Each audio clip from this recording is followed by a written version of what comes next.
Donc, je suis Lise Schaeffer, la nouvelle déléguée générale de l'Institut européen d'éthique alimentaire. Je suis ravie de vous voir aussi nombreux. Merci à toi, François, une nouvelle fois de nous accueillir ici dans cette belle salle blanche qui réunit chaque jour intervenants et participants passionnés de culture avec un grand C. Je vous présente nos intervenants. Nous avons Stéphanie Meyer de la boulangerie Cussia, place Jean Massé à Strasbourg à la Méno. Nous avons Christophe Urbain qui nous vient directement de Lyon, qui est le fondateur qui a lancé l'application My Label, on y reviendra tout à l'heure. Et à ma gauche, j'ai Nicolas Langlais qui est le directeur région Grand Est de Phoenix, un système anti-gaspi gratuit qui propose des solutions pour lutter contre le gaspillage alimentaire et donner une seconde vie aux invendus, un objectif zéro déchet. Jean-Louis de Valmigère nous rejoindra tout à l'heure, le fondateur de l'Institut européen d'éthique alimentaire. Nous avons contacté d'autres représentants, un grand nombre de représentants ou de fondateurs d'applis alimentaires. Certains auraient aimé nous rejoindre, notamment l'application Yuka, Sébastien Burel aussi, le fondateur de Frigo Magique, et Colette Friedrich de l'application Make Me Healthy. Malheureusement, ils ne pouvaient pas être des nôtres aujourd'hui.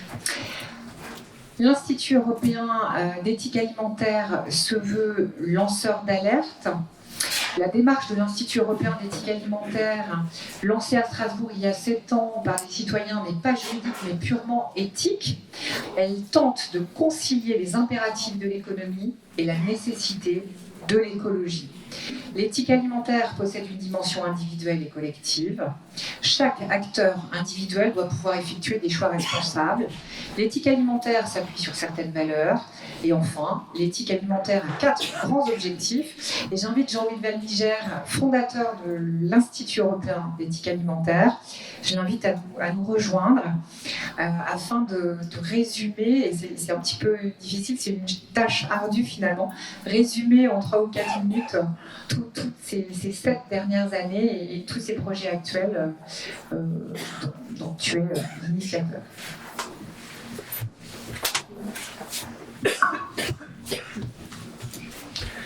Merci Lise, bonjour à tous. 3 minutes pour 7 ans, on devrait y arriver quand même. C'est en fait très simple. La démarche vient d'abord d'un environnement strasbourgeois qui est assez spécifique, où il y avait notamment le développement du forum de bioéthique. Et il nous semblait intéressant d'avoir une démarche identique, et nous en avions d'ailleurs parlé. Quand je dis nous, c'est parce qu'on était une équipe, je les représentais, mais il y avait une équipe à la base de ça. Il y a d'ailleurs des membres de l'équipe de tout à fait la base dans la salle. Bonjour Claude, bonjour Jean-Michel, bonjour tout le monde, enfin bonjour tous ceux qui ont participé à l'aventure dès le début. Et on voulait réfléchir sur des données éthiques et non pas sur des réglementations. L'idée de base, c'était il nous faut des principes. Il ne nous faut pas des règlements de plus, parce que ça se traduit toujours par faut enlever du sel dans les conserves, faut enlever des colorants. Enfin, on arrivait toujours à des détails, à ce que j'appelais des détails. D'autre part, dans ma vie professionnelle, j'étais restaurateur, et je trouvais un peu bizarre qu'on laisse le nom de restaurant à des gens qui étaient ce que j'appelais des terminaux de cuisson, c'est-à-dire qui réchauffaient du sous-vide. Et je trouvais ça pas bien. Enfin, je trouvais ça... Mais c'était une démarche, je dirais, personnelle et, intuitive. Alors, j'ai été extrêmement bien accueilli, je leur remercie, par l'Université de Strasbourg, en la personne de son président qui était à l'époque Alain Berens. Pourquoi on avait choisi de travailler avec l'université? Pourquoi on a choisi de s'appeler Institut? Parce que l'alimentaire est de l'agriculture ou de l'industrie ou de la distribution, et que tout ça, ce sont des lobbies. Et il y a un endroit en France qui est à l'abri de la pression des lobbies, c'est bien l'université. Donc on pouvait travailler dans des conditions beaucoup plus sereines en travaillant dans le cadre universitaire, et c'est ce que nous avons fait. Alors nous avons fait beaucoup de choses, nous avons fait aussi quelques réunions de ce type, parce qu'il fallait qu'on le partage avec le public pour voir si on ne faisait pas fausse route. Et là, je vais abréger, nous sommes arrivés à la conviction que nous devions avoir une charte d'éthique alimentaire. Nous ne devions pas pondre des règlements, il y en a déjà probablement à peu près 30 000 pages et je dois être en dessous de la vérité. Nous devions avoir un document de une page où on donnait des principes. Alors ce document de principes de l'éthique alimentaire, comme le rappelait Séverine, c'est une démarche individuelle. L'éthique est individuelle, et quand c'est collectif, ça devient de la morale ou ça devient du droit, de la législation. Et nous avons écrit cette charte, et cette charte écrite et dans un tiroir ne sert à rien. Nous avons pensé que le droit à une alimentation saine, c'est-à-dire qui ne nous empoisonne pas et qui soit conforme à notre physiologie et à nos besoins, nous avons pensé que c'était un droit de l'homme. Nous sommes allés voir la Cour européenne des droits de l'homme et nous leur avons soumis l'idée, ils n'en trouvaient pas, ils nous ont dit mais nous appliquons les règles. Mais c'est le Conseil de l'Europe qui aimait cela. Et nous avons eu, après des démarches assez longues, tout ça prend très longtemps bien sûr, nous avons eu l'oreille de nos élus, du Conseil de l'Europe locaux, en la personne de Sylvain Waserman et de Martine Brenner, qui ont porté ce texte, qui l'ont fait partager avec d'autres. Nous avons recueilli 35 signatures et normalement, nous devons avoir l'information au mois d'avril. Le texte sera étudié en commission pour, au bout des travaux de cette commission, avoir une force d'une charte acceptée par le Conseil de l'Europe. Je rêve du jour où une alimentation saine sera reconnue comme un droit de l'homme, parce que je rêve aussi du jour où on pourra prendre des mesures à l'encontre de ceux qui ne vont pas dans ce sens. Alors, il ne s'agit pas d'écologie pure et dure. Comme le rappelait Yves Lise, il y a des nécessités de l'économie que nous comprenons très bien. Un paysan doit gagner sa vie, d'ailleurs, il ne la gagne pas en ce moment. Et une industrie agroalimentaire doit gagner sa vie, mais pas au détriment. Donc il faut trouver le point d'équilibre entre les nécessités du monde économique et les nécessités de la santé et les nécessités du monde de l'écologie. Donc voilà le dernier grand travail de l'Institut d'éthique alimentaire, et sachant qu'il y a aussi toute cette partie de travaux que nous partageons ensemble et dont vous êtes l'illustration aujourd'hui. Oui, c'est ça. Merci Jean-Louis. Il y a des événements. Il y a aussi le projet de recherche et d'études sur les modes de production et de consommation alimentaire. Et puis un programme de formation. Mais on en reparlera. Merci beaucoup. Merci beaucoup Jean-Louis. Et si vous voulez, en sortant, retrouver ce projet de charte d'éthique alimentaire sur lequel on a travaillé, il se trouve sur un document à l'entrée de cette salle. Se nourrir et protéger la planète, et se nourrir et nourrir, tout est dit et son contraire sur l'alimentation. Comment nous retrouver au quotidien pour bien manger, ne pas gaspiller et partager? Comment participer à la baisse de 30% de ce gaspillage alimentaire que connaît chaque jour notre planète? Parallèlement à cela, tout le monde ne mange pas à sa faim. Ici, à Strasbourg, il y a un enfant sur 5 qui ne mange pas à sa faim. Ce sont des statistiques avérées qui sont sorties en fin d'année dernière. Les étudiants ont de plus en plus de mal à se nourrir convenablement et suffisamment pour mener à bien leurs études. Les producteurs ne peuvent aujourd'hui vivre décemment du fruit de leur travail, on pense aux agriculteurs notamment. Il y a une semaine, le 18 février dernier, l'ONU a déclaré un état d'alerte humanitaire sur l'alimentation sous l'aspect quantité. Chaque été, la date d'épuisement des ressources fait l'objet d'une mise en avant médiatique. En 2019, elle est intervenue le 29 juillet, alors qu'en 1999, c'était le 29 septembre. À cette date, l'humanité a déjà consommé les ressources que la nature peut renouveler en un an. Elle vit donc, à partir de cette date, désormais à crédit jusqu'à la fin de l'année. Cela signifie qu'à l'échelle de la planète, nous avons pêché plus de poissons, abattu plus d'arbres et cultivé plus de terres que ce que la nature peut nous offrir au cours d'une année. Quant à nos émissions de gaz à effet de serre, elles ont été plus importantes que ce que nos océans et nos forêts peuvent absorber. Autrement dit, à partir de cette date d'épuisement, l'humanité vit à crédit pour le reste de l'année, ce qui aura des conséquences pour les générations à venir. Autant d'alertes qui doivent conduire chacun à se poser la question de l'impact de ses choix individuels et choix collectifs sur l'environnement, la santé et la société. Se nourrir et nourrir sa famille est bien un acte individuel naturel et incontournable. C'est aussi un acte citoyen qui engage collectivement quand il est considéré d'un point de vue, je le répète, de la santé, de l'environnement et de la société, et sous l'impact aussi l'aspect lien social qu'apporte aussi la convivialité, la commensalité. Il n'est pas un jour sans que l'alimentation ne soit abordée dans les médias, quels qu'ils soient. Évidemment, nous sommes en ce moment en plein salon de l'agriculture et chaque jour, nous avons foison de reportages qui émaillent notre information. En France, des lois, des initiatives ont fleuri ces dernières années.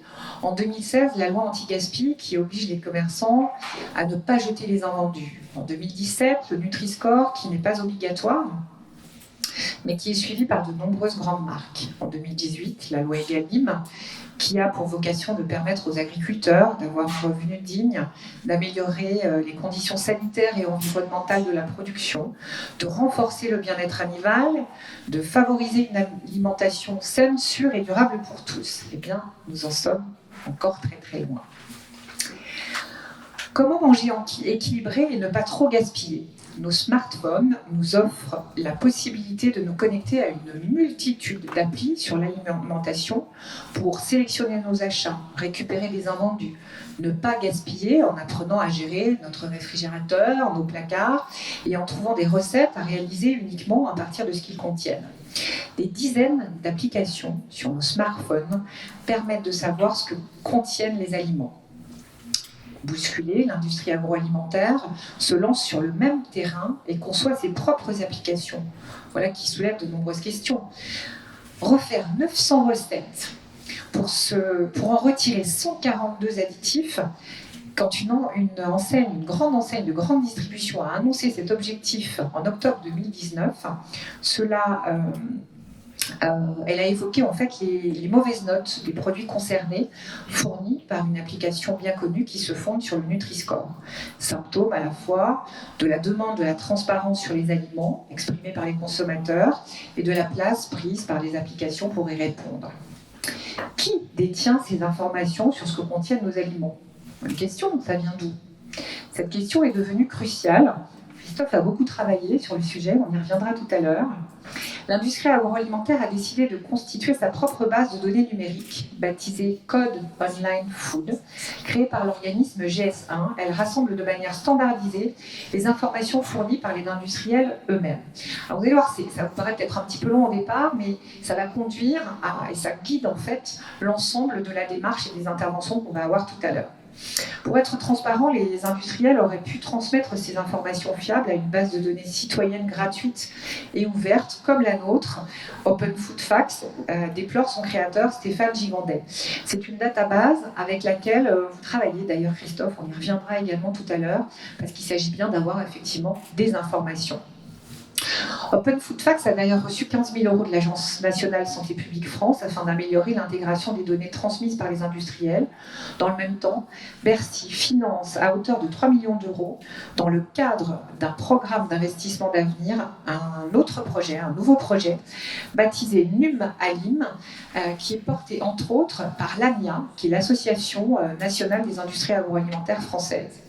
Les industries agroalimentaires évoluent dans le bon sens avec de plus en plus de transparence. C'est ça qui est important. Par exemple, aux données de Code Online Food, il est prévu d'ajouter de nombreuses autres informations, comme l'empreinte écologique des aliments, comme l'explique la directrice alimentation saine, sûre et durable de l'ANIA. C'est là le principal enjeu. Comment sont établis les scores ou notes qui peuvent guider les choix des consommateurs ? Rappelons que certains nombres de corrélations ne sont pas scientifiquement établis. Par exemple, sur Yuka, 30% de la note d'un produit dépend de la présence d'additifs. Cette proportion est un choix des concepteurs de l'application et ça ne s'applique pas sur le résultat de la recherche. Pour Serge Ekberg, on va vous présenter après, qui est l'ancien président du programme national du nutrition santé, c'est-à-dire Nutrinet, qui a conduit au Nutri-Score. C'est important. C'est cet étiquetage en fait qui associe les couleurs, que vous connaissez bien, du vert au rouge, des lettres A à la lettre E. C'est ce qui permet aux consommateurs de voir très vite la qualité nutritionnelle et uniquement la qualité nutritionnelle d'un produit. C'est un outil majeur quand on sait que la plupart des personnes qui ont des problématiques nutritionnelles n'utilisent pas ces applications. adopté désormais par près de 300 marques, dont récemment le groupe Nestlé, parce qu'il n'avait pas pour l'instant intégré le Nutri-Score, n'est-ce pas Christophe, sur ses étiquetages et dans ses publicités. Donc le Nutri-Score est encore contesté, encore aujourd'hui. Il n'est en fait pour l'instant appliqué et recommandé en France que depuis 2017, donc toujours pas obligatoire, et il y a une demande de citoyens et de consommateurs pour que ça soit au niveau européen aussi. Donc le principe en fait, c'est que ce Nutri-Score qui est facultatif, il est soutenu donc par les autorités françaises, et il est uniquement sur la qualité nutritionnelle globale des aliments. Je dis bien globale, c'est-à-dire qu'il est calculé à partir des informations déjà étiquetées sur les paquets et les analyses des éléments dits défavorables à la santé, le sucre, le gras, le sel, l'énergie. Et il va aussi prendre en compte, quand c'est en surnombre, en surconsommation, il va aussi prendre en compte des éléments dits favorables, tels que les protéines, les fibres, les légumineuses, les légumes et les fruits. Il s'agit bien d'informations relatives, et ce choix est pleinement assumé. C'est bien un indicateur nutritionnel, on le rappelle. Alors, est-ce qu'il est incomplet, ce Nutri-Score ? D'autres critiques apparaissent. Pour clore ce dossier, je mentionnerai que le nouveau ministre des Solidarités et de la Santé, le tout nouveau, en fait, Olivier Véran, est un fervent défenseur du Nutri-Score. C'est lui qui s'est battu à l'Assemblée nationale quand il était député de l'Isère pour que ce logo nutritionnel apparaisse, que ce soit une première étape, enfin, au niveau nutrition, alimentation et santé, sur les emballages, que ça apparaisse sur les emballages et les publicités. Pour faire la transition, il faut noter qu'en 2019, il y a eu 13 millions de téléchargements d'applis nutritionnels en France. Donc il y a une vraie démarche sur le sujet. Alors survolons maintenant des applis alimentaires gratuites qui nous permettent d'agir individuellement et collectivement. La liste des applis alimentaires qui va vous être présentée n'est absolument pas exhaustive. Vous pourrez retrouver toutes ces applis dans notre newsletter. Alors inscrivez-vous, vous avez vu, vous avez en bas de votre programme, vous pouvez détacher ce petit coupon, nous laisser vos coordonnées, on vous enverra un message, et si vous acceptez, en fonction de la réglementation RGPD, nous pourrons vous envoyer toutes ces informations. Ça vous évite de prendre aussi des notes. Et puis, tout est enregistré. Je crois qu'effectivement, ça suit. Vous retrouverez aussi l'intégralité de cette table ronde sur notre chaîne YouTube. Donc, ce qu'on vous propose, c'est de commencer par des applications pour respecter les saisons. Parce qu'une alimentation écologique et respectueuse commence par respecter les saisons. Les tomates en hiver ont obligatoirement voyagé pour rejoindre nos assiettes. Manger local et de saison, un pari plein de bonnes intentions, mais parfois difficile à mettre en pratique. Certaines applications mobiles peuvent faciliter le quotidien. Je vais assez vite parce que nous n'avons pas de représentants sur ces applis-là. Il y a notamment Seasonable. Alors vous allez voir, il y a beaucoup d'applications qui sont en anglais. Seasonable, c'est une appli gratuite. Elle est simple d'approche et très claire. En un clin d'œil, on identifie fruits et légumes de saison, c'est-à-dire ceux qui seront facilement accessibles et qui n'auront pas à voyager ou à traverser la planète. Il y a Etiquetable aussi, étiquetable, une petite encyclopédie de produits. Je rappelle que toutes les applications dont je parle sont gratuites et disponibles normalement à la fois sur j'allais dire Android et iOS en fonction, pour ne pas nommer vos marques de téléphone. Et si ça ne l'était pas, je vous le mentionnerai. Donc c'est une étiquetable est une application de cuisine collaborative. C'est que ça permet de fournir des recettes aussi selon des multicritères, comme des temps de cuisson, des menus végétariens. Et il possède aussi une carte des restaurants engagés aussi, correspondant aux valeurs que vous avez définies.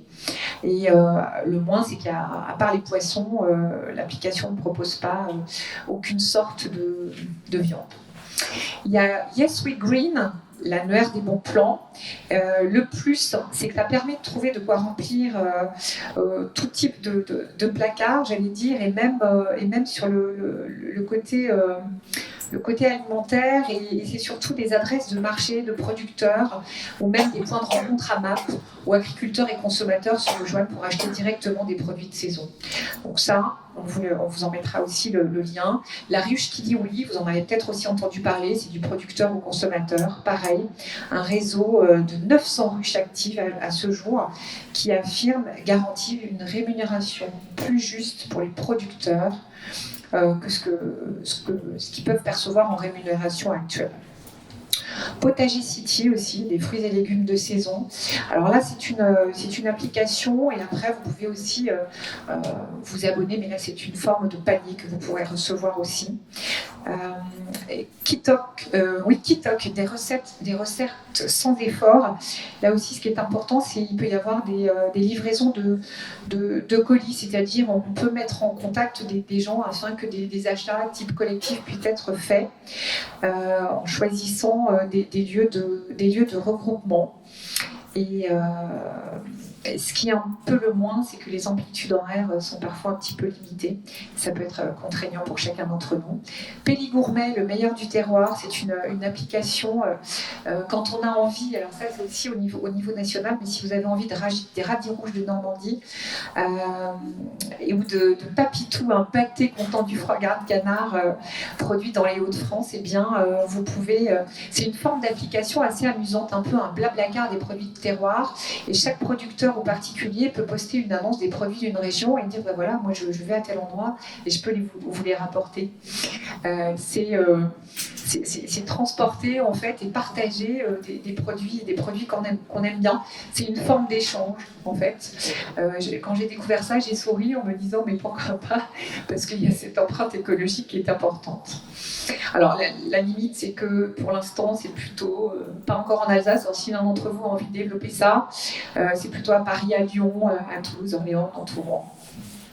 Passons maintenant à des applis pour faire ses achats. C'est là où il y en a vraiment pléthore.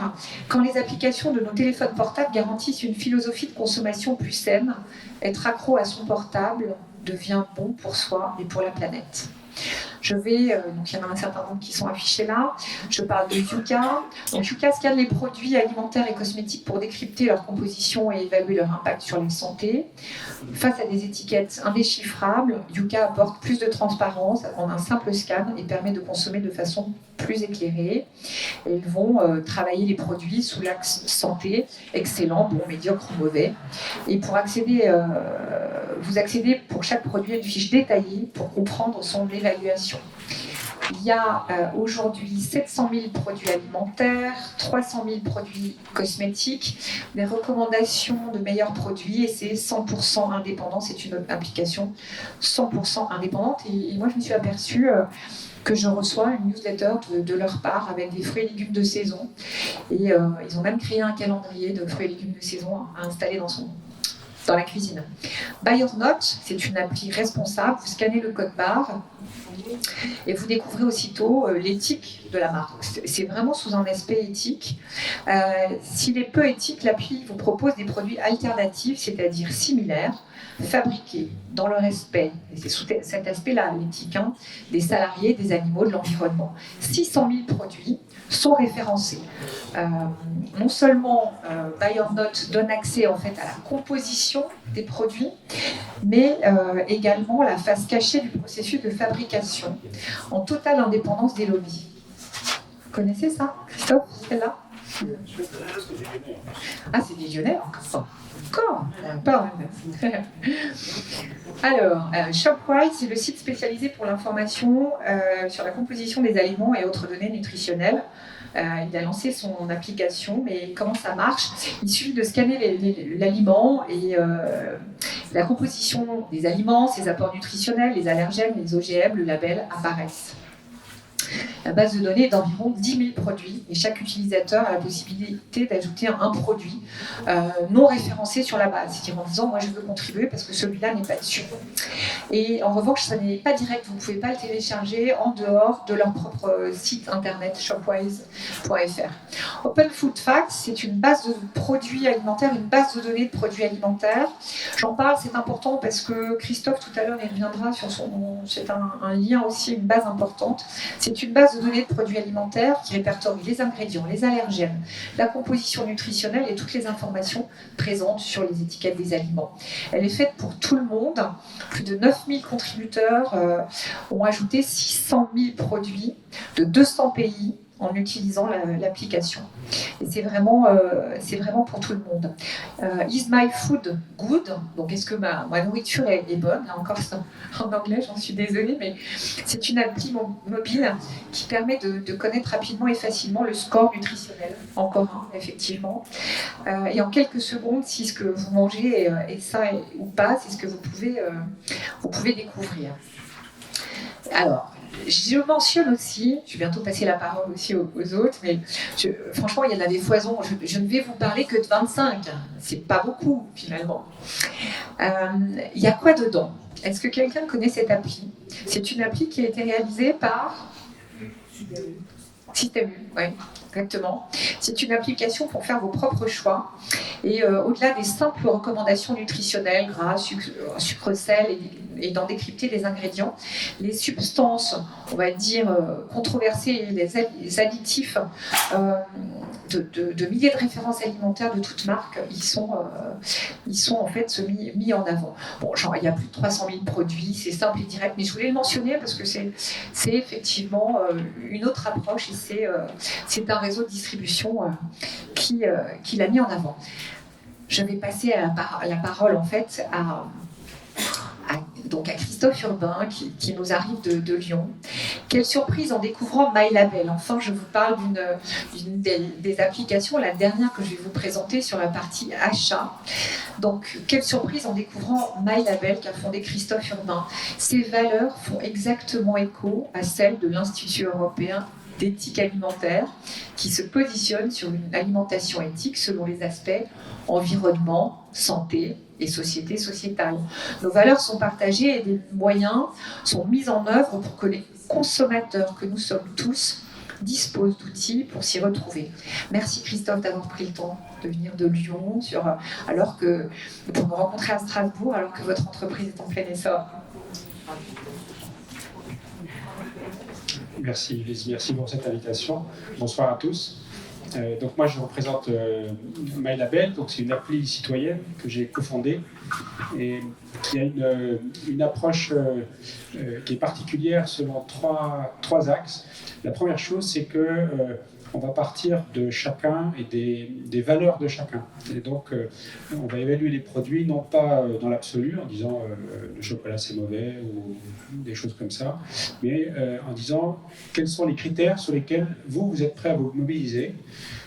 Et c'est en fonction de ces critères-là qu'on va dire ah ben, ce produit-là, il vous correspond bien et pour vous, il est en phase avec vos valeurs. Et puis cet autre, ben, attention, il y a une alerte parce qu'il y a un point qui est important pour vous sur lequel là on a une alerte. Donc c'est la première chose, c'est une démarche personnalisée. La deuxième chose, c'est qu'on propose une approche multicritère sur la santé, l'environnement et le social.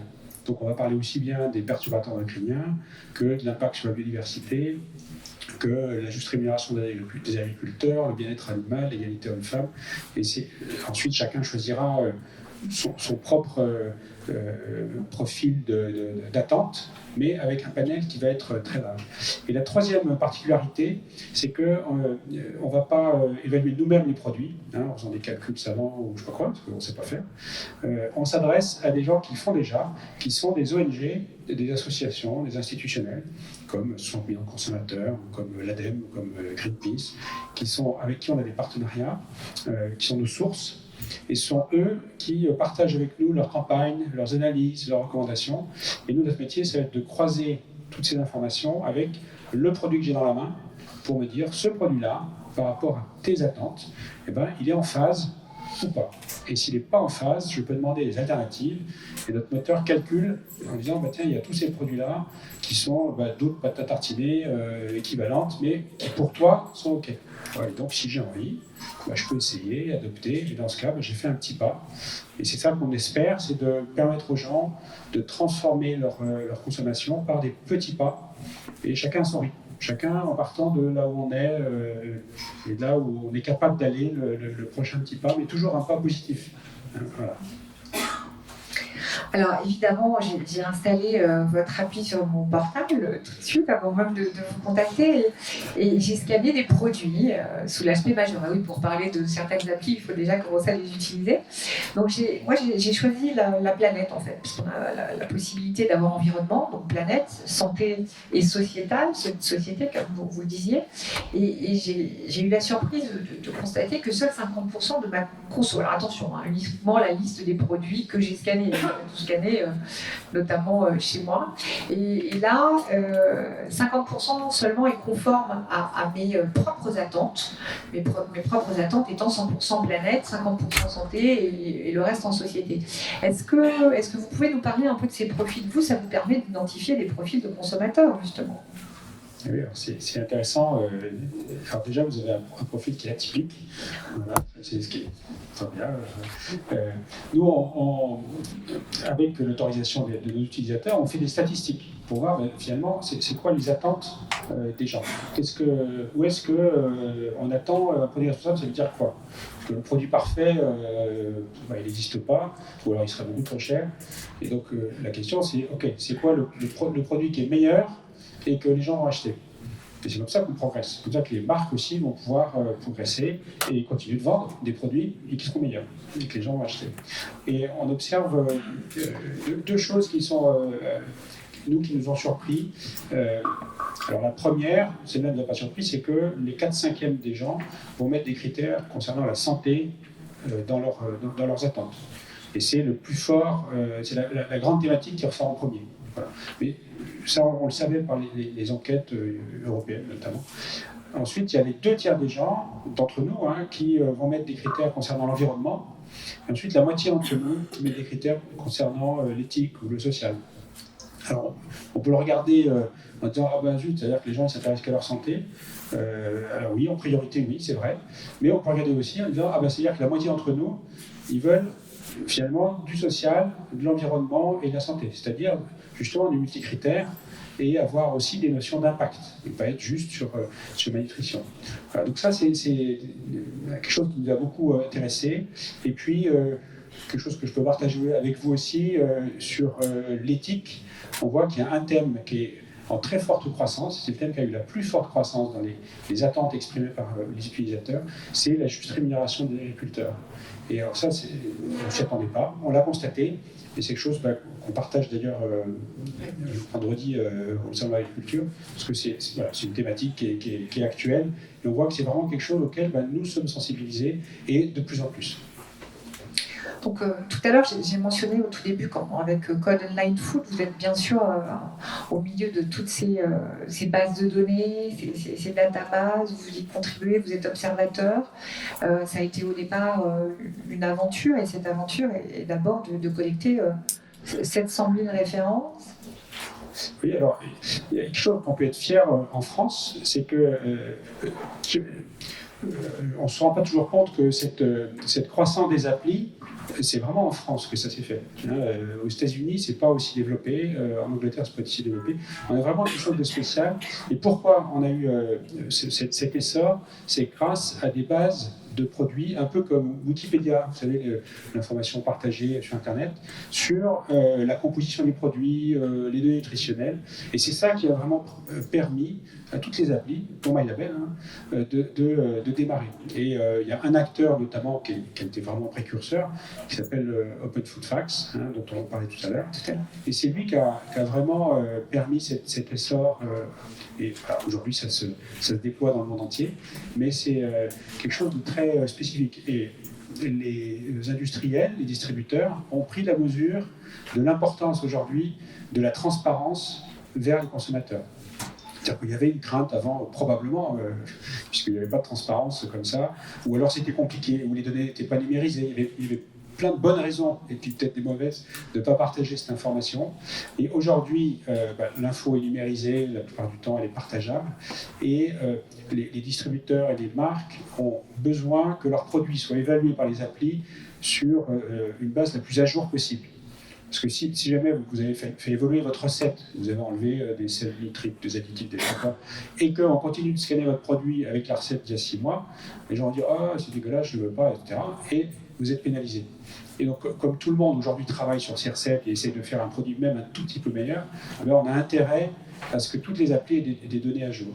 Et donc, il y a une initiative, il y avait plusieurs initiatives, donc d'online food, d'industriels, de distributeurs ou tous ensemble, notamment ProDesign, c'est un groupe de travail auquel nous-mêmes on participe, pour amener plus d'informations vers les applis et donc vers les citoyens, vers les consommateurs. Ça, c'est une vraie transition que moi j'ai observée cette année 2019, où vraiment il y avait quelques précurseurs, et puis d'un coup là, c'est une majorité d'acteurs qui même viennent nous voir en disant comment je peux vous passer mes données pour qu'elles soient à jour. J'ai scanné mon produit, là c'est pas à jour, ça va pas, comment je peux faire?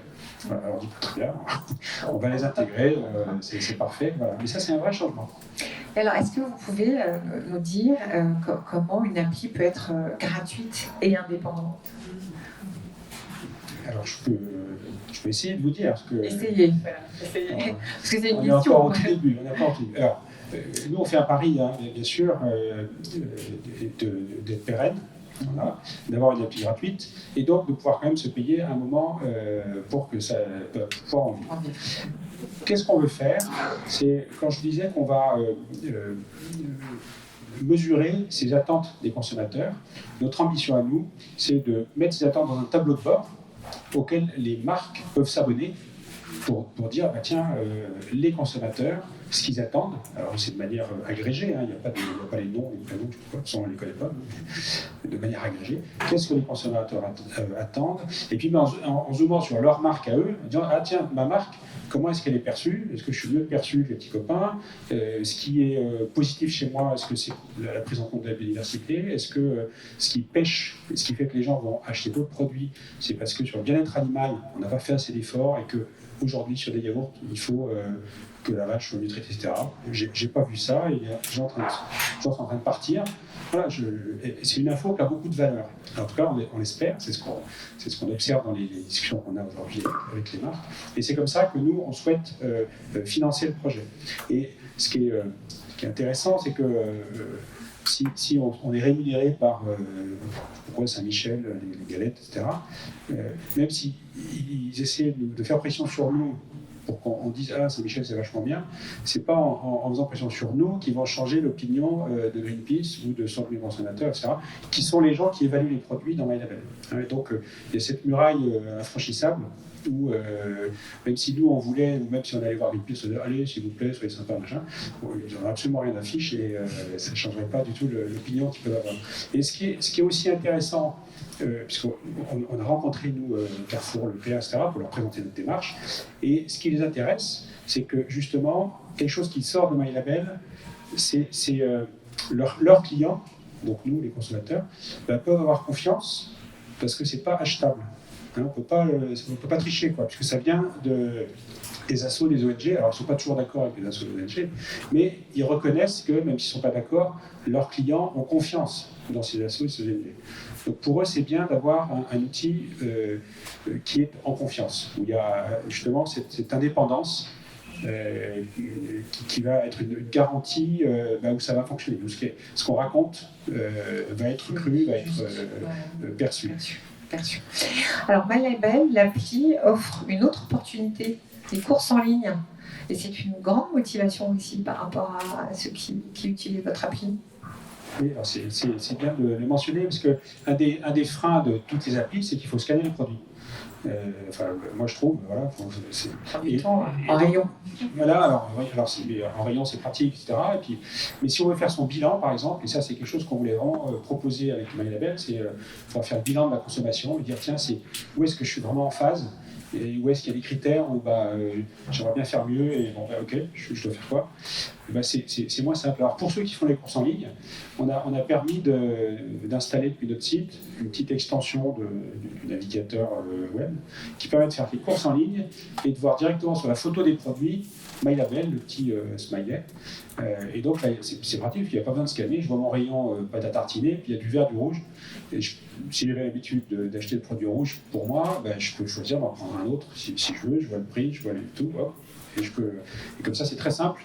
et j'ai mon bilan qui arrive tout seul dans le téléphone. Voilà. Donc ça, c'est quelque chose qui est nouveau, qui n'existait pas. C'est aussi pour ça qu'on l'a fait, parce qu'on trouvait que ça manquait.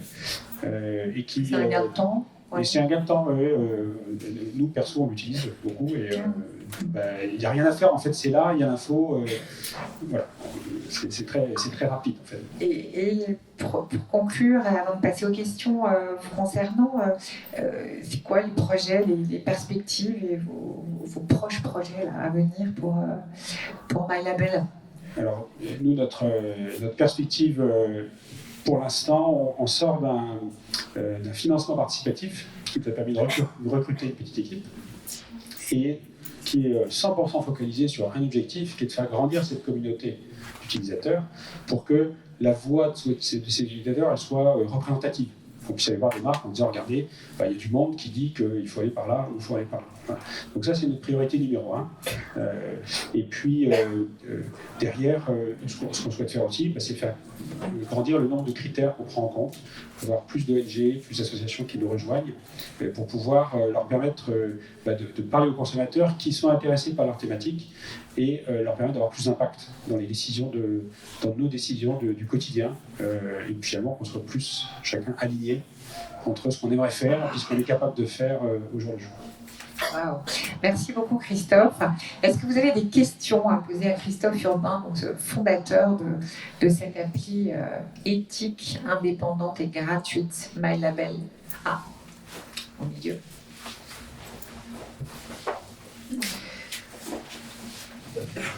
Bonjour. Ma question est, est-ce que vous pouvez nous dire ce que vous pouvez garantir par rapport à ce qui est bio? Parce qu'il y a beaucoup de choses qui sont bio, et on peut quand même se poser des questions s'il n'y a pas différentes sortes de bio, et quelle confiance on peut avoir. Et par ailleurs, quels sont les contrôles qui sont exercés, ou les résultats de contrôle sur si la marchandise correspond à ce qui marque dessus. Alors, il y a quelque chose pour votre deuxième question d'abord, ce qui est de la fraude, ce serait de la faute, genre du cheval à la base, ça on ne fait pas. Nous, on serait capable de gérer, par exemple, la réputation d'une entreprise. Vous dire, telle marque, elle a été prise la main dans le sac, et donc là, il y aurait du rouge, si jamais c'est un thème qui vous intéresse. Mais en revanche, on n'a pas des contrôles de fraude comme ça. Sur le bio, on fait deux choses.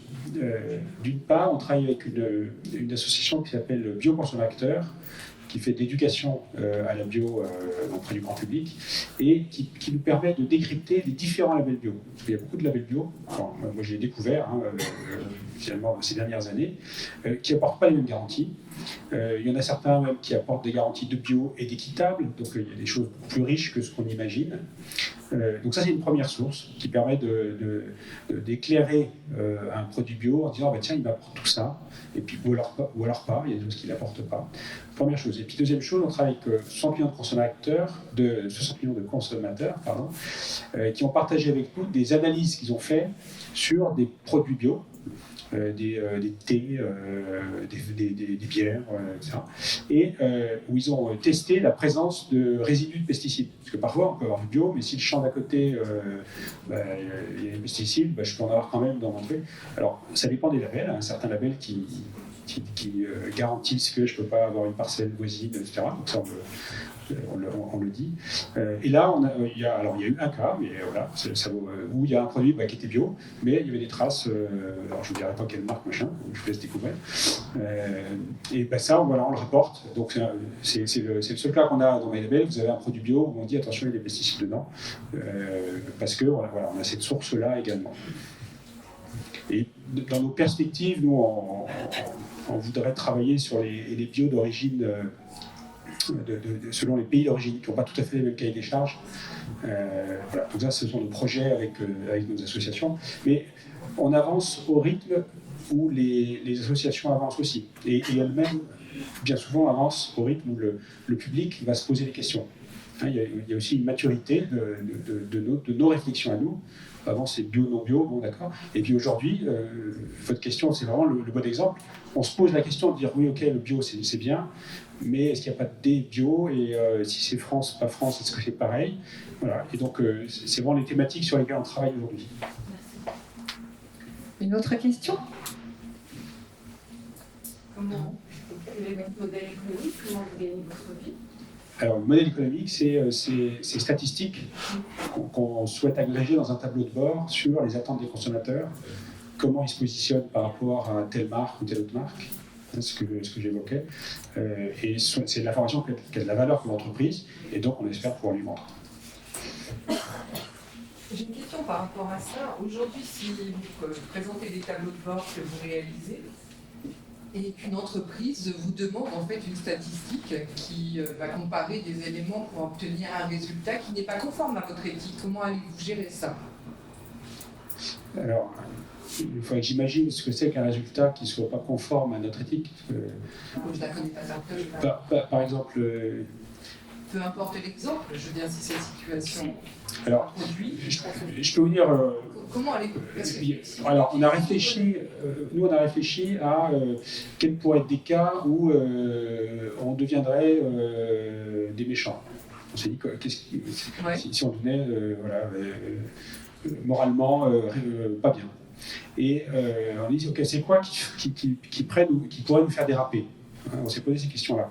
Et on a vu deux choses très claires. C'est de commencer à faire de la pub pour des produits. C'est-à-dire, quand vous demandez une alternative pour votre pâte à tartiner, eh ben, en premier, on en met une qui nous a payé pour être en premier. Voilà. Et ça, on dit, bon, ben, ok, on ne veut pas le faire. Et pour être sûr de ne pas le faire, on l'a inscrit dans les statuts de l'entreprise. C'est-à-dire qu'on peut le changer, bien sûr, hein, les statuts, ça se change, mais si vous changez vos statuts, il y a une publicité qui est faite.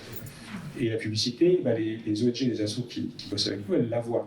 Et si elles la voient, elles cessent de travailler avec nous. Et si elles cessent de travailler avec nous, on est mort. Donc on a pris ce risque, enfin, on a dit, ok, comment on peut se verrouiller le bras, si j'ose dire. Hein. La deuxième chose qu'on a vue, c'est la vente de données individuelles, hein, façon Google, Facebook, je crois pas. Et ça aussi, on a inscrit dans nos statuts qu'on s'interdit de faire ça.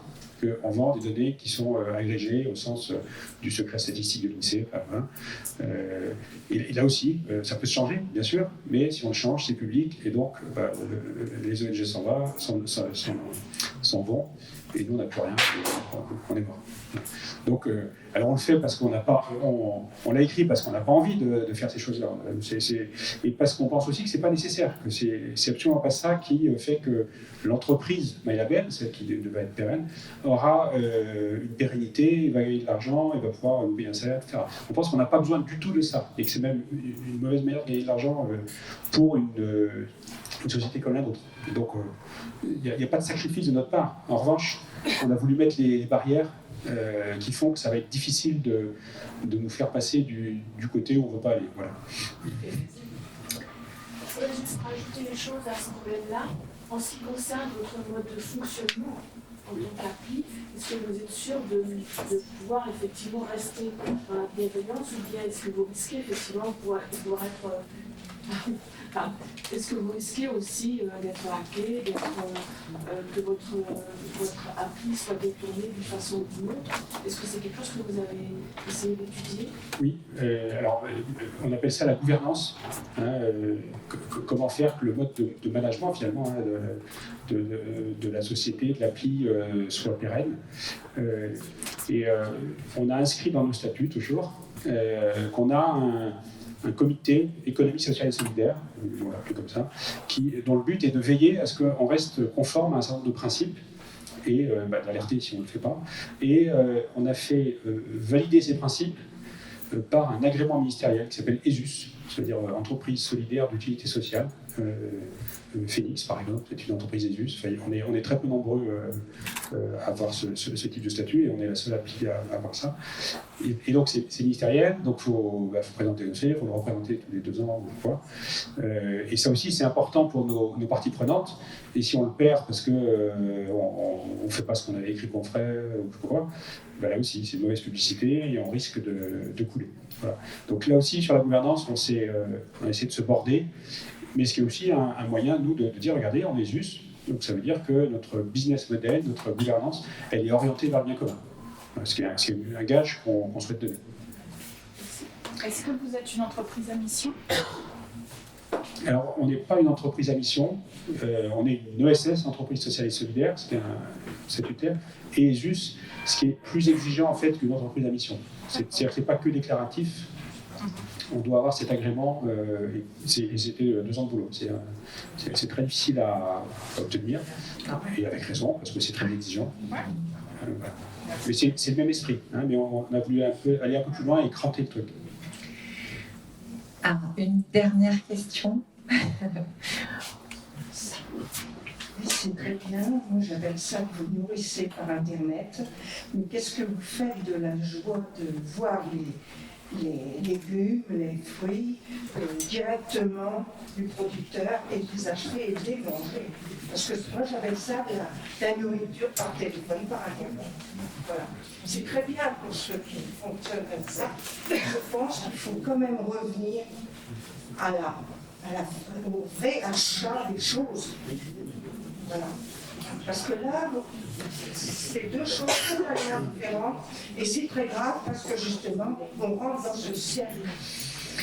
Et vous avez complètement raison, mais comme en démarrant mon intervention, j'ai dit on part de là où sont les gens aujourd'hui.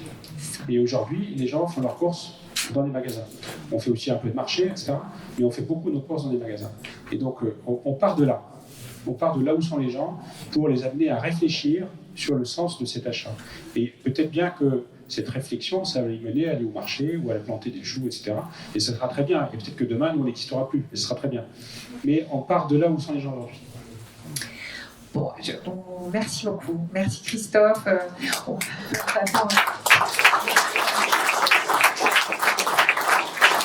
Merci pour ces échanges. Nous allons passer à un autre sujet. Comment participer à la baisse de 30% de gaspillage alimentaire que connaît chaque jour notre planète? Et oui, c'est bien cela dont il s'agit. 30% de la production alimentaire dans le monde est gaspillée.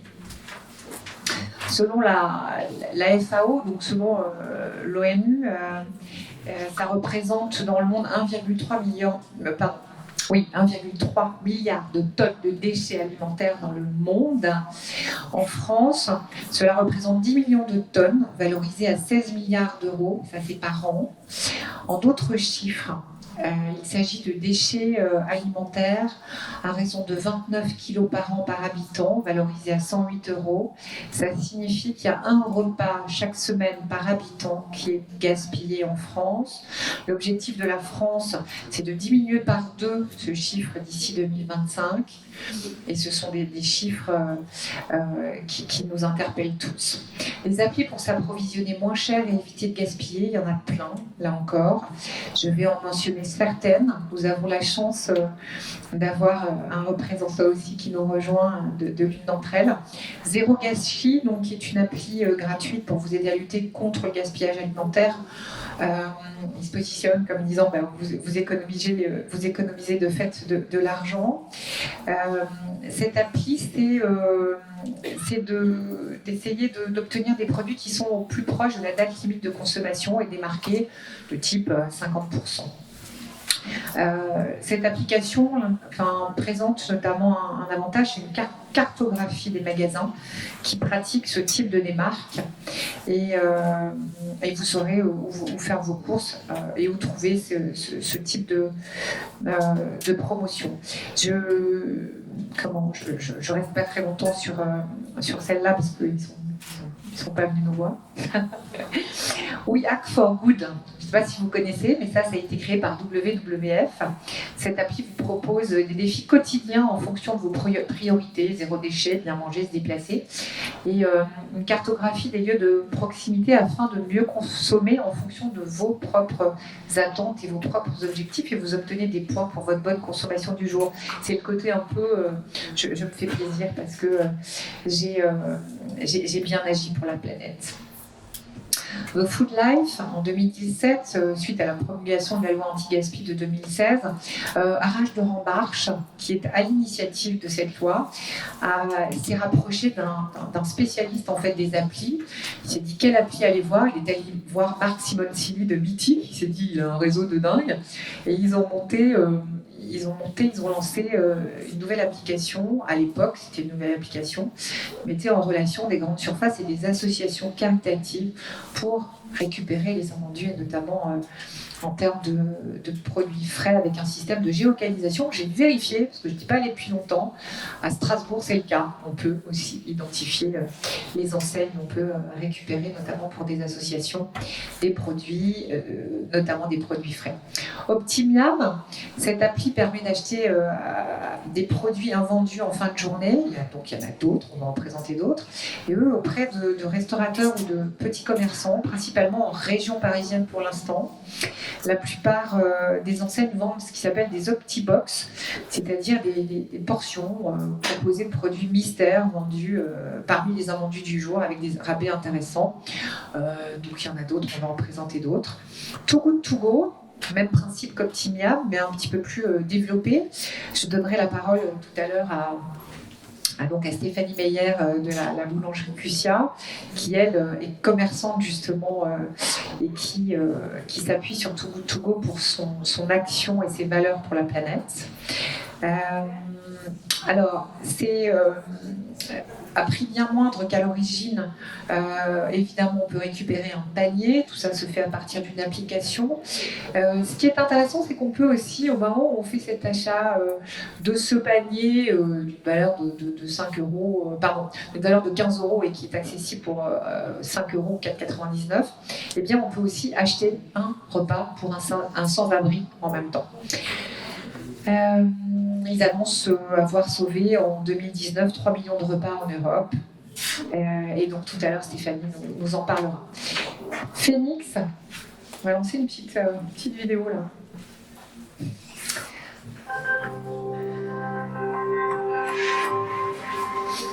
Un tiers des aliments produits dans le monde ne finit pas dans nos assiettes, mais à la poubelle. Dans ce magasin parisien, quand des denrées se rapprochent de leur date de péremption, Phoenix leur donne une seconde chance. Cette start-up réunit les invendus dans des paniers anti-gaspi qui sont ensuite proposés à 5 euros sur son application mobile. L'utilisateur achète sur l'application ses invendus et va récupérer ensuite en magasin le plus proche de chez lui. On est à moins 50% sur les paniers. Pourquoi ? Parce que c'est des produits qui sont en date courte. Et parce que aussi, la surprise, il n'a pas forcément ce qu'il veut. Deuxième option, le don aux associations. Chaque matin, 7 chauffeurs-livreurs font le tour de Paris pour récupérer des bacs réfrigérés. Résultat, tous les jours, 50 tonnes de déchets alimentaires sont sauvés. On travaille avec 300 magasins de proximité. On récupère des produits en date du jour, des produits frais comme des produits d'épicerie, qu'on relivre après à des associations qui n'ont pas forcément de moyens logistiques gratuitement. Depuis sa création, il y a 5 ans, Phoenix a redistribué 60 millions de repas à ses partenaires associatifs. C'est aussi un système vertueux pour les distributeurs. Ils évitent le coût de destruction des produits allant jusqu'à 150 euros la tonne et ils profitent d'une réduction d'impôts. Les associations émettent en contrepartie du don un rejet fiscal qui permet au magasin de réduire son imposition de 60% de la valeur des produits donnés. Donc en gros, c'est gagnant-gagnant. Le magasin, au lieu de détruire des produits et de payer pour détruire, il les donne à une association, il optimise sa fiscalité et nous prend une commission au succès au passage. La start-up s'exporte à l'étranger avec des équipes en Espagne, au Portugal, en Suisse et en Belgique pour développer son application mobile. Cette année, nouveau projet, des magasins anti-gaspi. On a lancé un réseau de magasins qui s'appelle les épiceries Nous Anti-Gaspi, dans lesquels on fait converger des produits hors calibre, des fruits et légumes moches, des produits difformes, des fins de série, des fins de promo. À date, on a 6 magasins et on va en faire 25 dans les 2 ans qui viennent. Dans les 2 prochaines années, Phoenix compte embaucher une centaine de collaborateurs pour soutenir une croissance ambitieuse. L'objectif, doubler le chiffre d'affaires et atteindre les 30 millions d'euros d'ici à 2022. Pour Phoenix, la poubelle est une exception. Il faut donner une seconde vie aux produits alimentaires. Tel est le principe de départ donc, de cette société, de cette application fondée en mars 2014 par 2 trentenaires. Vous venez d'entendre Jean Moreau qui est avec son copilote Baptiste Corval, hein, c'est ça. Ils ont lancé ce qui s'appelle We Are Phoenix. Nous avons la chance d'avoir avec nous Nicolas Langlais, qui est directeur région Grand Est de Phoenix. Parlez-nous de cette aventure, parce qu'il s'agit depuis 2014 d'une vraie start-up et avec un principe de base qui est l'anti-gaspi. Tout à fait. Bonjour à tous et à toutes. Déjà, je tiens à m'excuser. Je me suis éclipsé. J'ai pas écouté ce qui a été dit auparavant. J'ai dû aller chercher ma fille. Donc, mes excuses. Oui, effectivement, donc j'ai la chance de participer, de faire partie de l'entreprise Phoenix, qui est une jeune entreprise maintenant de 6 ans. Et avant d'être une application, Phoenix, c'est une entreprise dans le dur. C'est-à-dire qu'aujourd'hui, on est 150 collaborateurs en France, et Portugal et Espagne. Et avant d'être une application mobile, on travaille, notre notoriété s'est faite sur le terrain. C'est-à-dire qu'on accompagne nos clients vers ce qu'on appelle le zéro déchet alimentaire. Donc le leitmotiv premier de Phoenix, c'est faire en sorte que rien ne finisse, ou le minimum de choses finissent, terminent à la poubelle. L'application dont on va parler après, c'est une brique supplémentaire que l'on a développée. Mais en tous les cas, ce qu'il faut retenir, c'est que Phoenix fait partie des jeunes pousses françaises sur ce qu'on appelle aujourd'hui le marché de l'économie sociale et solidaire aussi, parce que nous sommes ESUS également et nous venons d'être renouvelés aussi il y a quelques jours, justement pour 3 ans. Donc, pardon. Bravo. Oui. Oui. Donc, avant toute chose, avant de toucher son téléphone, c'est une entreprise dans le dur. Donc, et comme Jean Moreau l'a expliqué dans le reportage, on a un objectif de développement. Et notre objectif est, Phoenix est une entreprise à impact, puisqu'en gros, notre travail fait que chaque jour, 100 000 repas, l'équivalent de 100 000 repas sont donnés aux associations. Donc les grandes comme les petites, on travaille aussi bien avec la Banque alimentaire, les Restos du Cœur, le Secours populaire, mais également les épiceries sociales et solidaires qui se trouvent en campagne, et n'importe quelle association avec qui on peut travailler, qui peuvent aider les gens dans le besoin, et Dieu sait qu'ils sont nombreux aujourd'hui. Donc voilà, donc on est une entreprise, ce qu'on appelle un impact aujourd'hui, un impact social, environnemental et on a le modèle économique évidemment, puisque en gros on se rémunère comme une entreprise de conseil, puisque l'objectif c'est d'accompagner les gens vers le zéro déchet alimentaire. Donc si vous voulez, on ne voit pas beaucoup, on travaille beaucoup avec la grande distribution, on travaille beaucoup avec les grossistes. On n'apparaît pas beaucoup dans les magasins, on fait beaucoup de communication, puisqu'on travaille en fait en amont derrière avec les salariés avant que les clients ne rentrent dans le magasin, on n'est pas visible dans les magasins. Mais par contre, notre impact se voit sur le volume de poubelles, in fine, que le magasin a ou n'a plus à la fin de chaque journée. Et l'application, c'est une brique supplémentaire pour répondre à certains besoins de certains types de commerçants, notamment les petits commerçants de centre-ville, dont Voisine fait partie, et également pour compléter la démarche pour le zéro déchet alimentaire. Et c'est une application qui permet à Phoenix de se faire connaître beaucoup plus par le grand public, puisqu'on est très connu du monde professionnel lié à la distribution, mais pas encore très connu au niveau, si je compare par rapport à Too Good To Go, qui est le précurseur, on va dire, sur les applications qui peuvent émerger aujourd'hui. Nous, on existe sur ce marché de l'application depuis 1 an à peine, mais on a déjà beaucoup de monde qui nous suit sur les réseaux, et on arrive à convaincre de plus en plus de commerçants à nous accompagner. Voilà. Oui, c'est ce que j'ai découvert. J'ai découvert il n'y a pas très longtemps sur ce côté application qui m'a fait aller au-delà de We Are Phoenix. Quelle est la motivation justement de grossistes, de grande distribution? Est-ce que c'est côté, pourquoi pas, défiscalisation des donateurs finalement? Pourquoi pas, hein, c'est une des motivations. Il y en a plusieurs. La première, c'est en fonction de l'éthique des commerçants ou des propriétaires. On en parlait tout à l'heure, madame est plutôt le côté éthique, éviter de jeter ce qu'on a produit ou alors ce qu'on a acheté. Après, il y a évidemment le côté économique, il ne faut pas se cacher. Beaucoup de commerçants, et surtout la grande distribution, travaillent dans ce sens pour des raisons économiques, puisqu'on leur fait gagner de l'argent indirectement, dans la mesure où on réduit leur coût de traitement des déchets.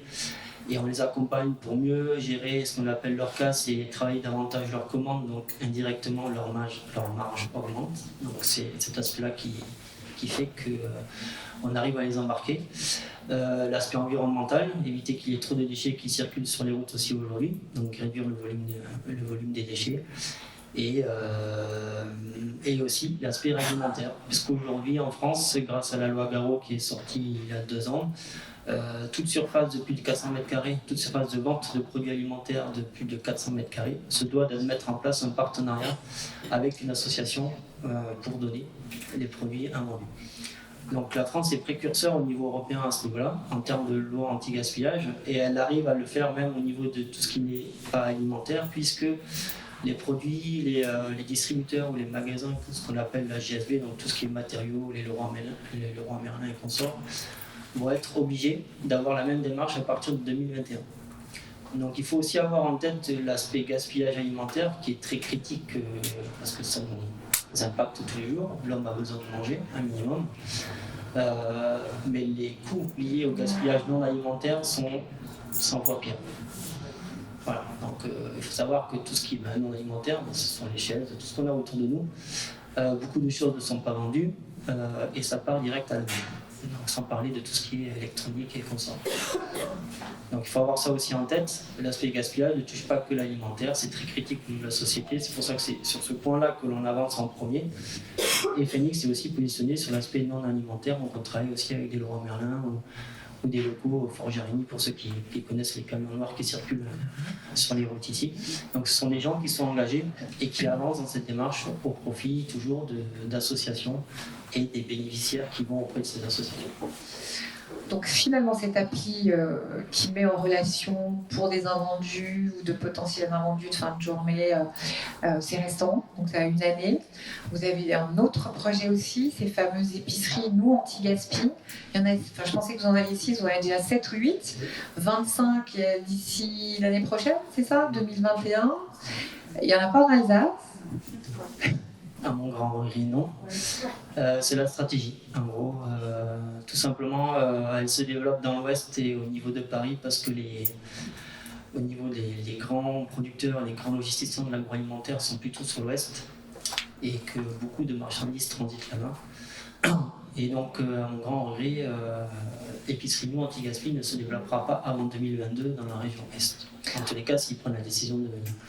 Mais ça fait partie aussi de la démarche globale de Phoenix, de trouver... En fait, si vous voulez, on a fait ce qu'on appelle le rétro-engineering, on a regardé où se trouvaient les pertes dans la distribution. Et il faut savoir qu'il en existe beaucoup, non seulement au niveau des magasins, au niveau des clients, mais là c'est notre sujet, donc là on touche plutôt à l'aspect comportement citoyen. Mais après, en avant, au niveau de la distribution, au niveau de transport, de la logistique, il y a beaucoup de pertes en ligne. Et c'est là où en fait... les épiceries nous travaillent pour capter ce qu'on appelle des gisements de produits qui étaient destinés à la poubelle pour les remettre sur un cycle de vente alternatif. Parce qu'ils sont moches, parce qu'ils sont moches, parce que les emballages sont abîmés. Il y a plein de raisons. Emballages abîmés, livraison trop tardive, les produits sont trop courts en termes de date par rapport aux souhaits du client, le cahier des charges pas complètement rempli, le réceptionnaire qui n'était pas content ce jour-là, donc il refuse la livraison. Enfin, il y a plein de choses qui font que beaucoup de produits sont refusés des fois. Et il y a des gens en fait qui ont compris comment ça fonctionnait et qui captent ces gisements, ces produits, et qui les rachètent pas au prix fort, mais à un moindre prix et qui les revendent à un moindre prix derrière. Et pour revenir à l'application, effectivement, donc vous pouvez sur Strasbourg, on se développe de plus en plus, et sur on va dire la très grande couronne de strasbourgeoise, pareil, donc c'est sur le téléphone smartphone. Vous cherchez l'application Phoenix Anti-Gaspi, vous la téléchargez et dessus vous pouvez visualiser les magasins avec qui nous sommes déjà en partenariat. Donc, pour être franc, contrairement à Togo qui est là depuis très longtemps, on est un peu moins visible. Par contre, le fait qu'on soit français et qu'on soit implanté à Strasbourg, donc à Strasbourg on est une équipe de 4 personnes et j'ai un collaborateur à Nancy aussi. Donc Phoenix a fait le pari de mettre en place, de créer des emplois au niveau local pour être proche de nos clients, proche du monde associatif qui est très important pour nous et proche des commerçants également. Ce qui fait qu'on arrive à créer ce partenariat complet pour éviter que les produits ne terminent à la poubelle. Donc, oui. Vous avez dit que ça se développe en Belgique. Alors, c'est un peu en stand-by, parce que ça a été dit, le reportage a été fait il y a quelques mois. Aujourd'hui, là où on se développe le plus à l'étranger, c'est Portugal et Espagne. Mais on a une volonté de se redévelopper, je pense au niveau pays frontalier avec la France. On a fait un test en Suisse et en Belgique. La Suisse, ça a été un peu compliqué. La Belgique, il y a un peu plus de répondants. Les Belges il y a beaucoup plus de répondants par rapport à ça. Donc là, je ne peux pas vous dire si on va repartir en Belgique ou dans un autre pays, mais en tous les cas, on avait fait un test. Est-ce qu'il y a d'autres questions pour Nicolas? Merci Nicolas. Comment on peut estimer, parce que c'est un frein, que le produit, on peut encore le garder combien de temps? C'est quand même, parfois on se dit, si je ne vais pas m'empoisonner, si je déborde de la date, déjà rien par rapport à ce qu'on a dans son frigo, mais dans le cas de ces produits à délai court, voire quasi dépassés, c'est quand même un très gros souci. Est-ce qu'il y a un endroit où on peut trouver aussi comment apprécier de manière précise pour les deux, pour ce type de là, que c'est encore consommable? Alors, il y a beaucoup de pédagogie à faire vis-à-vis des citoyens, tout un chacun. Ce qu'il faut savoir, c'est que le don et la vente des produits est très réglementé. De toute façon, vous avez des produits à ce qu'on appelle la DLC, date limite de consommation, qui sont des produits frais en quelque sorte. Et donc, quand la date est dépassée, il est interdit de le vendre et il est interdit de le donner à une asso. Ça, c'est à savoir. Ça ne veut pas dire que les produits ne seront pas consommables. Beaucoup de commerçants, donc je pense qu'on fait partie, se nourrissent de produits à DLC dépassés, ils les enlèvent. Par contre, ils ne peuvent pas les vendre, c'est interdit. Ça, c'est la réglementation. Pour les œufs, il y a une réglementation particulière, c'est J-7, c'est-à-dire 7 jours avant, vous n'avez plus le droit de les vendre, ni de les donner à une association. Donc il faut aussi prendre en compte certaines choses. Ça ne veut pas dire que les produits sont mauvais, c'est-à-dire qu'il y a une réglementation qui existe. Donc il y a deux choses différentes. Après, vous avez les produits, avant c'était des DMU, maintenant c'est des DDM, donc c'est les produits dits d'épicerie, parce que vous avez les boîtes de conserve, les pâtes, les choses comme ça, où les dates sont plus éloignées. Là, vous pouvez très largement les consommer et ils peuvent être également donnés aux associations très largement après 3, 4, 6 mois après. Et ça, c'est ce qui se fait. L'une des premières sources du gaspillage, c'est la réglementation. Ah bon? Voilà. Donc en fait, mais ce qui se passe aujourd'hui, c'est que il y a des parties prenantes dans l'industrie agroalimentaire dont le but est de produire et de vendre. Et donc, il faut juste savoir que les produits qui sortent de la même usine de yaourt, par exemple, qui sont envoyés soit à Strasbourg, soit dans les Antilles ont 15 jours de plus en termes de DLC, alors que ce sont exactement à la même date de production. Donc c'est juste à savoir, c'est juste pour vous dire que si les produits dans votre frigo avec 5 jours de plus, il n'y a aucun problème. C'est juste quand les produits sont artisanaux ou autres, ils sont beaucoup plus sensibles, donc là le délai est moins important que les produits purement industriels, l'industrie agroalimentaire. Mais sur ça, non. Par contre, pour le don association, des fois, on ne peut pas donner des produits. Il y a certains produits qui sont interdits au don association, parce que trop sensibles, comme la viande hachée, comme les crustacés, des choses comme ça, c'est des produits qui sont interdits, beaucoup trop sensibles. Par contre, via les applications comme Phoenix ou les produits qui sont mis en vente en date courte, ce que vous voyez dans les magasins, les produits qu'on appelle à J0, c'est-à-dire en date du jour, aujourd'hui on est le 26, donc les produits qui sont datés du 26 aujourd'hui, vous pouvez très largement les acheter. Généralement ils font à 30, 40, 50% de réduction. Les paniers Phoenix sont dans la même logique, c'est-à-dire que les produits sont bons, vous pouvez facilement les garder, si on parle de boulangerie, 1, 2, 3 jours de plus. Pour les yaourts, vous pouvez facilement les garder chez vous. Par contre, s'ils les mettent en vente à prix réduit à ce moment-là, c'est parce qu'après, ils ne peuvent, d'un point de vue réglementaire, ils ne peuvent plus les vendre.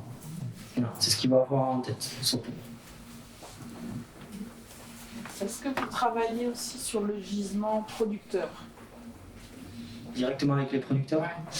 On commence à le faire de plus en plus, de travailler avec, surtout au côté ouest, avec les gros producteurs agricoles bretons notamment. Et avec eux, on travaille beaucoup avec les épiceries nous justement, pour servir de flux alternatifs au circuit classique, notamment pour les produits hors calibre, hors cahier des charges de la grande distribution, de l'industrie agroalimentaire. Donc en fait, on essaie de remonter, parce que c'est facile. Aujourd'hui, traiter les déchets, c'est une chose. Le plus dur, c'est de réduire le volume à l'origine, donc l'amont. Et quand on travaille avec... c'est le discours qu'on fait passer à nos commerçants qui chez qui on essaie de mettre l'application, pour nous c'est un modèle économique, mais le positionnement de Phoenix, contrairement à nos concurrents, il est global. C'est-à-dire qu'on a une connaissance terrain globale qui fait qu'on fait tout pour qu'il y ait moins, en gros, in fine, moins de paniers sur l'application. En gros, l'objectif, et chez nos clients de la GMS aussi, notre objectif à terme, c'est qu'il y ait le moins de produits en date courte ou de produits donnés. Non pas parce qu'on ne veut pas qu'ils soient donnés, mais parce que s'ils font ça, ça veut dire qu'ils travaillent mieux en amont et qu'ils ont moins de casse.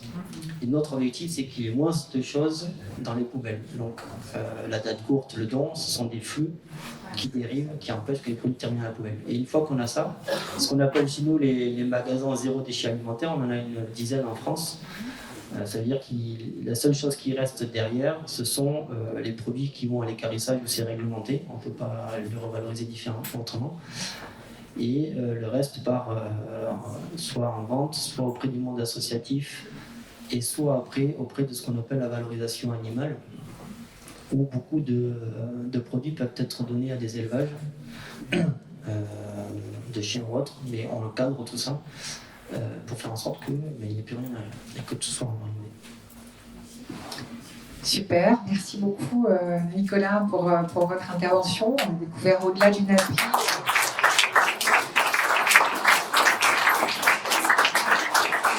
une vraie démarche sur le long terme, ce zéro déchet, poubelle à minima, finalement c'est possible.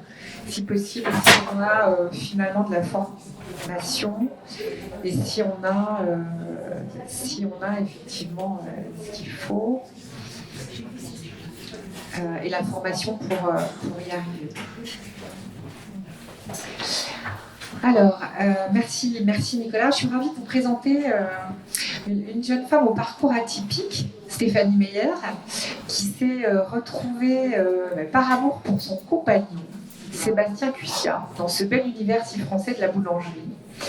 Sébastien Cussiat a repris en novembre 2017 une boulangerie de quartier à la Méno, place Jean Massé, où Stéphanie l'a rejoint en 2018 après des études scientifiques et avoir exercé pendant 9 ans en tant que préparatrice en pharmacie hospitalière, donc un univers très différent. Stéphanie et Sébastien aiment proposer à leurs clients de bons produits frais et travaillés par leurs soins. J'ai apprécié un jour, quand un jour Stéphanie m'a dit que son mari se lève toutes les nuits à 2h du matin, c'est pas ce que j'ai apprécié, mais au moins il le fait pour préparer lui-même ses pâtes à pain et ses pâtes à viennoiserie, point de pâtes industrielles chez eux. Difficile métier, mais ô combien valorisant, m'a-t-elle dit. C'est en passant acheter du pain à la farine de maïs et au chia que j'ai aperçu sur le comptoir un panneau que vous avez là. Il y était annoncé que par leur engagement anti-gaspi en 2019 avec l'application Too Good To Go, mais on ne sait pas, ça va peut-être devenir Phoenix, 689 kilos d'amandus ont été récupérés, soit de quoi nourrir un Français pendant 1 an. Je me suis dit, waouh! J'ai échangé avec la serveuse qui est allée chercher Stéphanie qui était en arrière-boutique.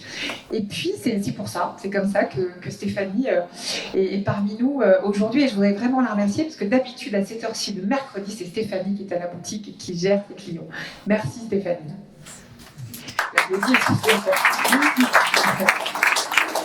Alors Stéphanie, racontez-nous comment vous êtes engagée, votre compagnon et vous, dans ce principe anti-gaspi, tout. Bonjour à tous. Donc en fait, ça fait depuis 2017 qu'on a ouvert. Les anciens avaient déjà l'application Too Good To Go, donc en fait on a décidé de continuer. Donc le but déjà pour moi c'est éviter le gaspillage, c'est bon pour la planète en fait. Donc, moi, ça fait des années que je suis avec mon conjoint. Il avait déjà une autre boulangerie sur Time et j'étais toujours surprise du nombre de sacs de farine que le soir on jette à la poubelle. Parce que, quand on est à l'avant en tant que client, on ne se rend pas compte. En fait, le but, on produit, mais on ne peut pas produire tout juste ce qu'il faut parce qu'on est obligé d'avoir un peu plus pour le manque à gagner. C'est quelque chose qu'on n'a pas dans nos caisses le soir. Et le fait d'être en restriction, d'un côté, les clients doivent se dire ils n'ont jamais rien. Donc et voilà, c'est difficile de trouver le juste milieu, de calculer qui va venir, qui va pas venir. En viennoiserie, c'est pareil, ça met en général un petit pain pour être fabriqué, c'est 3 heures. Donc quand un client vient et me prend 25 viennoiseries, il ne pense pas au client d'après. Donc on produit à peu près plus ou moins une certaine quantité, et donc le soir, il nous reste une certaine quantité de pain, de viennoiserie. Donc on s'est dit, bon ben voilà, c'est parti, on se lance dans l'application Too Good To Go. Donc le client achète sur le site internet le panier, et il paye 4,99 pour une valeur de 15 €. Donc le panier c'est surprise, donc ils ne savent pas ce qu'ils auront, donc nous on met toujours du pain, de la viennoiserie, tout dépend de ce qui nous reste. On ne le fait pas pour l'argent, car clairement derrière Too Good To Go prend 1 € de commission sur chaque panier. Et on a un abonnement mensuel de 42 €. Donc en fait on le fait pour la planète, on le fait pour éviter le gâchis. On le fait également pour se faire connaître parce qu'on est dans une boulangerie de quartier, on n'est pas sur la route principale, on est un peu en arrière. Et en fait, on a déjà remarqué que des clients qui venaient du Too Good To Go, ils goûtent certains produits qu'ils n'auraient pas forcément goûté en achetant au prix fort et qui reviennent par derrière racheter les produits. Donc voilà. Les invendus, donc on a Too Good To Go, mais j'ai également les Restos du Cœur qui viennent tous les lendemains matin récupérer le pain dur. Voilà, à part le samedi, vu qu'on est fermé le dimanche, ils ne viennent pas. Mais c'est ce que j'essaye de faire au quotidien pour éviter le moins de gaspillage. Combien de paniers par jour? Alors, on a 3 paniers par jour. Donc, c'est ce que j'ai tous les jours. Après, tout dépend. En fait, en fonction de ce que je vois dans l'après-midi, je peux augmenter ou baisser. Donc, par exemple, si je vois que vraiment aujourd'hui, en ce moment, il y a une boulangerie qui est fermée dans les parages, donc je vois qu'on a un peu moins, mais il faut juste que je prévienne 2 heures avant et je peux annuler le panier. Je ne suis pas obligée, en fait, de laisser, si je vois qu'il ne reste pas autant, je peux le diminuer. Mais je suis obligée de prévenir 2 heures avant. D'accord. Et à l'inverse, les paniers réservés peuvent ne pas être récupérés? Alors, tout à fait. Donc, le client qui réserve, il peut l'annuler également. Donc, derrière, il peut être acheté à nouveau. Par contre, il part du principe que si la personne ne vient pas le chercher, c'est une perte et puis quelqu'un d'autre aurait pu... C'est quand même facturé au client. Parce qu'il part du principe que c'est quand même un gâchis qui a été fait, quelqu'un d'autre aurait pu l'acheter. Et donc... Phoenix fait la même chose, Nicolas? Oui, hein. Oui, parce qu'il s'agit quand même de cette notion de gâchis. Gâchis alimentaire, j'avais noté quand on m'avait échangé, en revanche, vous ne fournissez pas un sachet, un support, à chacun de venir aussi avec son sac. Voilà, en fait, on essaye aussi que derrière, c'est bon pour la planète, donc on ne distribue pas les sachets, on demande aux gens qui viennent avec des cabares, parce que ça fait partie, si les gens veulent faire attention à la planète et tout, donc on évite de distribuer du papier, des choses comme ça. Donc ça fait 2 ans, un peu plus de 2 ans maintenant, vous continuez? Pour l'instant, on continue. J'ai bien discuté avec Michu à côté et j'ai hâte qu'ils viennent, qu'on en discute ensemble à la boulangerie parce qu'il m'a dit que l'application était française, ça m'a bien plu aussi, donc voilà. C'est un nouvel aspect. Too Good To Go est né aux États-Unis, hein. Ouais. C'est ça, non? C'est où? Non. Au Danemark, pardon, au Danemark. Mais merci beaucoup, parce que ça me semblait intéressant qu'on ait de l'autre côté comment on fait, quel est l'intérêt aussi pour des commerçants de proximité, des petits commerçants aussi, d'avoir une action vers la planète. Est-ce que quelqu'un a des questions à poser à Stéphanie?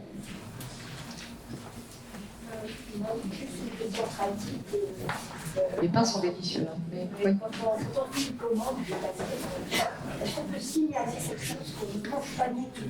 Malheureusement non, en fait. Malheureusement non. Des fois, les clients nous disent, après, on essaye, mais c'est pas obligatoire. Par contre, derrière, il existe sur Facebook une page Too Good To Go et j'ai déjà vu en fait les gens qui n'utilisent pas ces produits, qui en ont trop, en fait, disent ah, j'en ai trop, est-ce que quelqu'un le veut, donc ils redistribuent derrière. Moi j'ai déjà des clients qui sont venus, qui ont acheté 2 paniers, mais qui redistribuent après, qui le prennent à plusieurs, voilà, qui redistribuent. Donc en fait c'est pas perdu en gros. Oui, c'est ça. C'est une valeur de 15 €, mais c'est acheté chez vous 4,99 €. C'est ça. Merci beaucoup Stéphanie. Merci de vous être déplacée.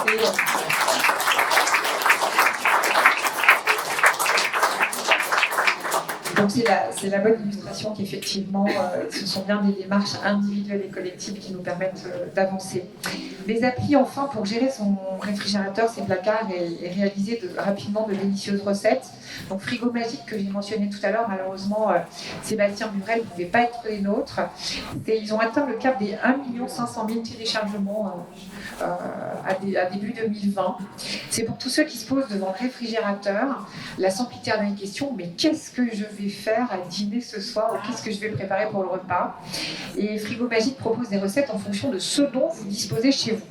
Donc dès le départ, vous sélectionnez votre régime alimentaire, végétarien, végétalien, sans gluten, sans lactose et autres, des ingrédients basiques dont vous disposez, également aussi des ustensiles, et vous n'avez plus qu'à sélectionner un ou plusieurs ingrédients, et l'appli vous propose des recettes avec de nombreuses variantes.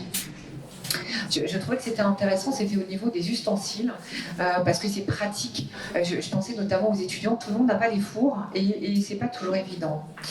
Donc cette appli, donc Frigo Magique, que je vous laisse découvrir.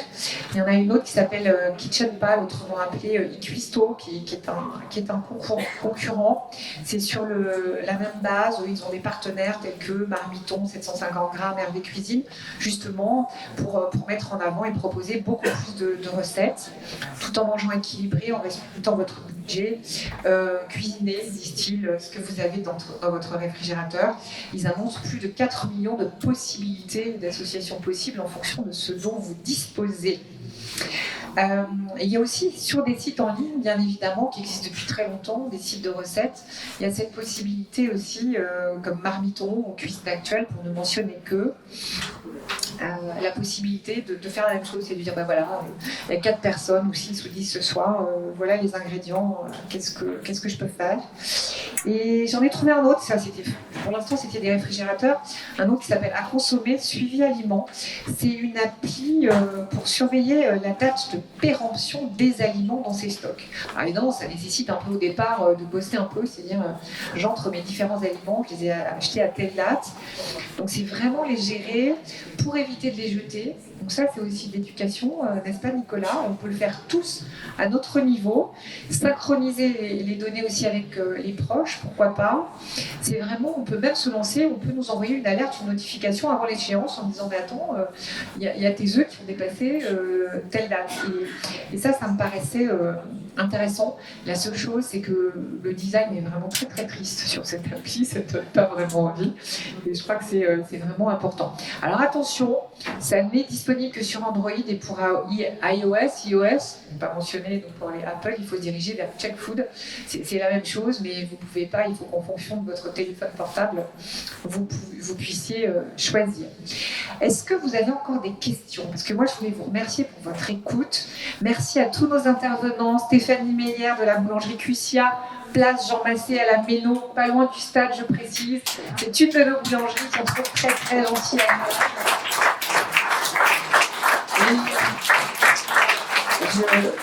C'est côté proximité, accueil, des pains différents certains jours et ces grandes viennoiseries. Oui. Le micro, oui. C'est rue Jean Massé. Voilà, Jean Massé, près de la Méno, c'est un très bel endroit en plus. Christophe Urbain, fondateur de My Label, merci beaucoup. Merci beaucoup pour cette découverte et ce déplacement. Nicolas Langlais, directeur région Grand Est de l'appli Phoenix et nous anti-gaspi.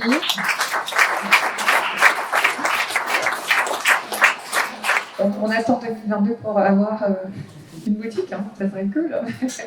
Nous anti-gaspi. Jean-Louis Valmigère, fondateur de l'Institut européen d'éthique alimentaire. Alors, j'espère que vous avez installé les deux applis, au moins regardé pendant la conférence. MyLabel d'un côté, Phoenix de l'autre. Je vous rappelle que si vous voulez recevoir notre newsletter, avoir des informations, glissez ce petit coupon dans la Anne-Marie et Gaëlle aux différentes sorties s'occuperont de vous. Je voulais juste rapidement vous donner aussi notre programme des prochains événements de l'année, des sujets phares majeurs. Au printemps, la viande, Carni, Flexi ou Veggie. En septembre, dans le cadre des bibliothèques idéales, en partenariat avec la ville et la librairie Kléber, nous allons avoir 2 débats, 2 conférences, Nourrir la planète et les semences, avec notamment, normalement, Vandana Shiva, qui est une indienne qui vient de lancer, de sortir un livre, Nourrir la planète justement. Un peu tôt pour vous dire que Nicolas Hulot, mais il est dans les tiroirs. On va peut-être le sortir quand même ce jour-là, on essaye. Fin octobre, le cycle de conférences sur les cultures culinaires d'Europe. Tout ça se tiendra à la Cité de la musique et de la danse. Un vendredi en fin de journée, cuisine européenne du nord, du sud, de l'est et de l'ouest. Et le samedi, de l'influence des cultes, donc des religions, sur les cuisines en Europe. Tout ça est important parce qu'il s'agit de partager aussi et de découvrir ce qui se passe aussi dans nos différents quartiers. Suivez-nous sur Facebook, IEA, Institut européen d'éthique alimentaire. Consultez notre site éthiquealimentaire.eu. Bonne soirée, bon appétit, à bientôt.